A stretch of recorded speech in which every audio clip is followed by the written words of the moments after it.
Hey guys, Professor Bill, Comic Book University, and Akogun, Brutalizer of Gods. This is issue number 2. I got this book a while ago. I didn't review it so quickly because it was hard for me to understand what was going on. It was just a little bit beyond me. I don't usually like to admit to such things. I gotta say though, this was brilliant. So I came back and started rereading it again.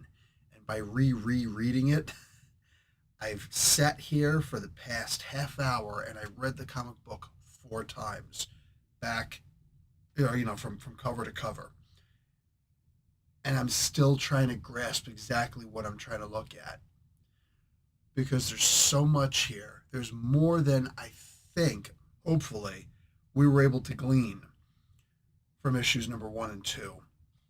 There is so much going on in this comic book. If you like mysteries, I recommend you read this comic book. Let's talk about that after we give credit to where credit's due.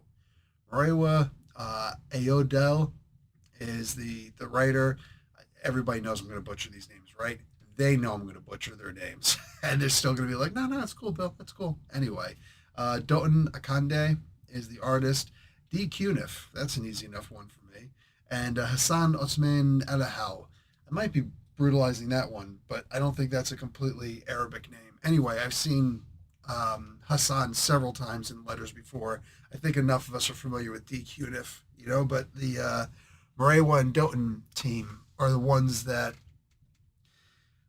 I don't know if they're going to be the next big names in comic books, but I do know that they've got enough stuff out right now that you could actually look over their small body of work and you could really appreciate what they do.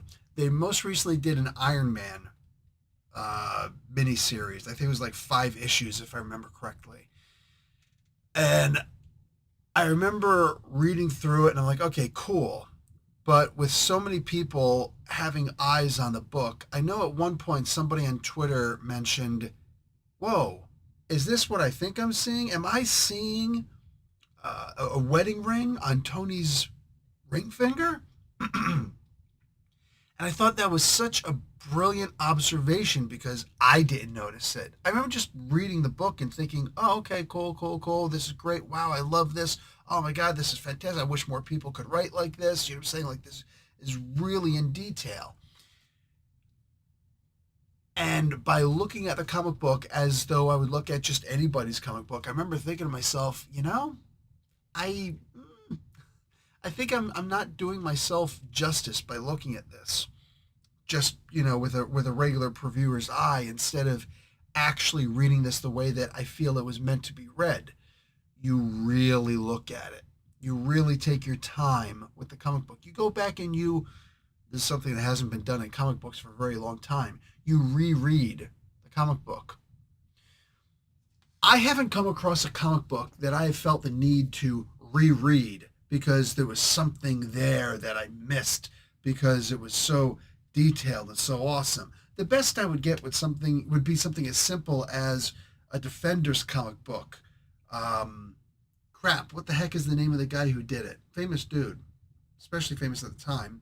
Anyway, when he was at Marvel, he wrote the Defenders comic book and had the artist draw in the slightest detail of Deadpool popping his head out from behind an air conditioning unit on the roof of a building in New York City.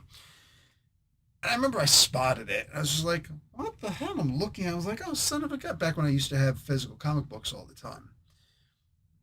Pre-COVID. Remember those days?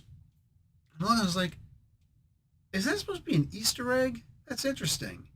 And then sure enough, later on, Deadpool appears and, it kind of paid off. It was a hint that Deadpool was coming up.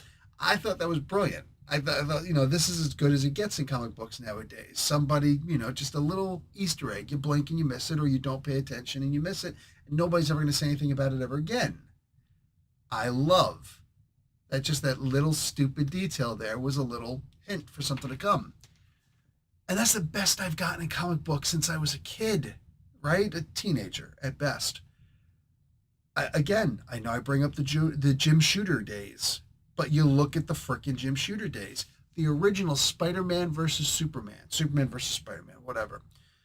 But Jim Shooter, who had worked at DC for such a long time, he made his bones there. He turns around and he starts becoming in charge of Marvel Comics. Works at a deal.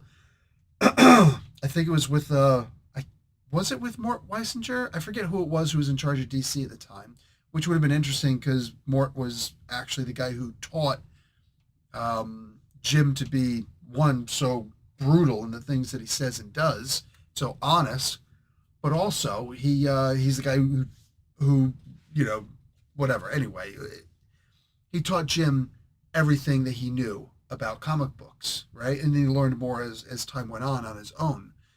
But there's a scene in the Superman versus Spider-Man, Superman and Spider-Man, whatever it was, where Spidey was getting jumped by Doc Ock, and Doc Ock got away. Spider-Man is following him, and it's like, well, how is he following him? Mind you, I was a baby when this came out, and I'm reading this giant-sized version of it, and I'm looking at it, and it says, oh, I slipped a spider tracer on you, and they showed a little picture of it, and they circled it and honed in on what he'd done. I was like, no, and I went back to the original page where we saw it, and sure enough, there's a little tiny, and you see Spider-Man, he's not doing like this, he's doing this. Look, the little different. This to this. This, he's throwing the spider tracer. This, he's going, stop, you're hurting me. And that's what I thought it was. But then you see he's actually doing this, and the little dot with the 8 legs on it is being slung at Doc Ock. Like, son of a gun. And I just remember, this is before I ever thought to look, oh, Jim Shooter. You know what I'm saying? Before I ever looked to see, all the different people. I'm like, I didn't know comic books were written and drawn by people. I had no idea. I'm just like, comic books are made because Spider-Man is real. That's what I thought. That's what all of us thought, right? Am I the only dumb one? I was a kid. I told you I was a baby. So that's how I grew up reading comic books, looking for all the details. And then for the longest time, I never cared to look at details because there weren't any details to ever really notice. Oh, you could have gripping stories even, but there was never anything where you either notice it or you don't. The teamwork between Murewa and Doughton is, dare I say, perfect, right? I used to always make fun of, and I think a lot of us made fun of, the corporate talk, synergy, right? It's not just energy, it's a synergy. It's like, yeah, that's cute. But this really reflects that. These guys work together like a yin and a yang. Yin and yang. I don't care what anybody says. Yin and yang, damn it. That's how I grew up saying it. And it was just beautiful. It's beautiful seeing the details that they do here. There's a close-up, something going on with the ear. I didn't fully understand when Ogun's wife was sitting there like, oh, I missed a spot. And there's this red dot, and then it's a double red dot, and then it's gone. And then his powers are gone. And I'm sitting here looking at this, and I'm thinking to myself, I know that they point, I'm not gonna try and give too many names on here. One, because it's hard to remember all of them. Two, because at the end of the day, you need to read these comic books. This is issue number 2 already. There's so much betrayal and counter-betrayal in here. Even the hero, Akogun, you can't say that he's a good guy, right? He's a blacksmith who became this incredible warrior. Sounds a lot like Saruman, doesn't it? To those of us who read The Lord of the Rings. Doesn't that sound like Saruman? But even then, the idea that he's done nothing wrong. But you look at the things that he's done. He didn't be, the brutalizer of gods. It's the title of this thing. And that's not just an after effect. He went from becoming a blacksmith to the god of war.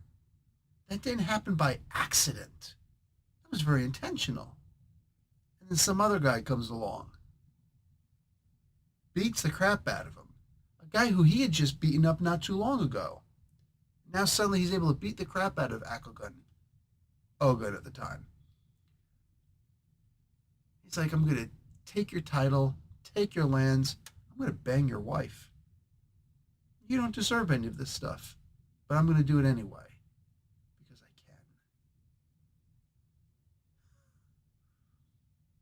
can. And she's, oh my God, oh my God, oh my God. But at the same time, did she.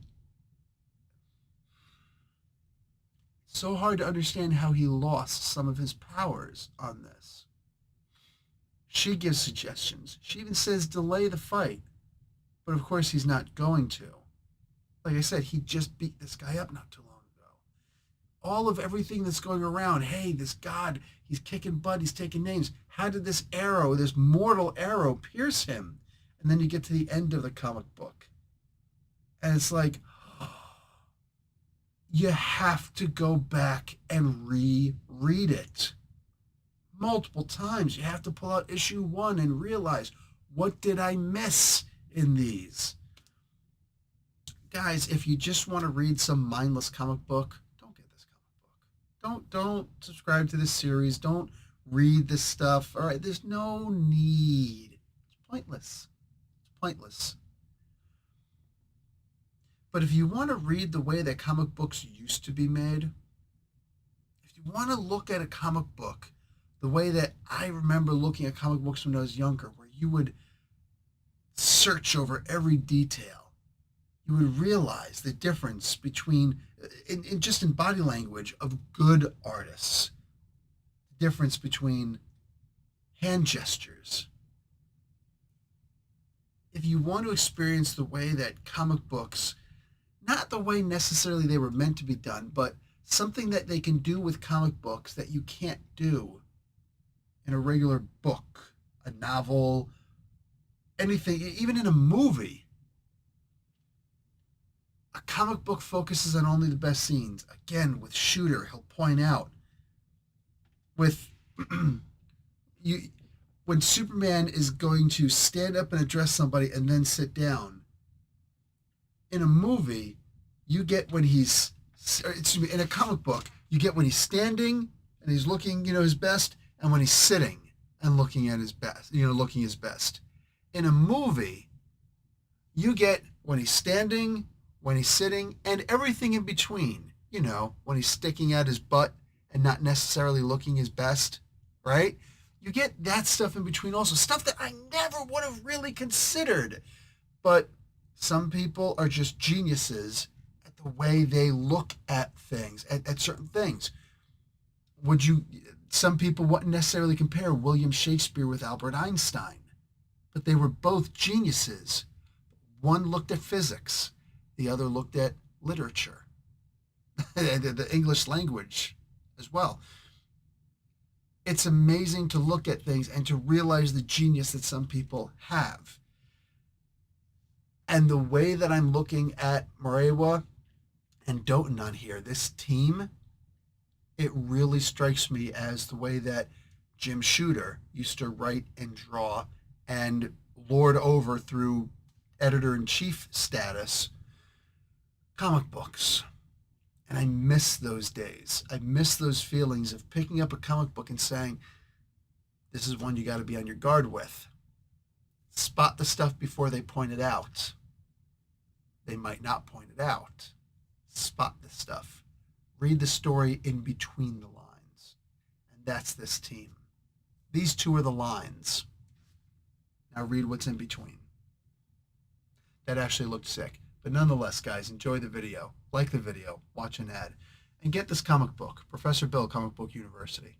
Class dismissed.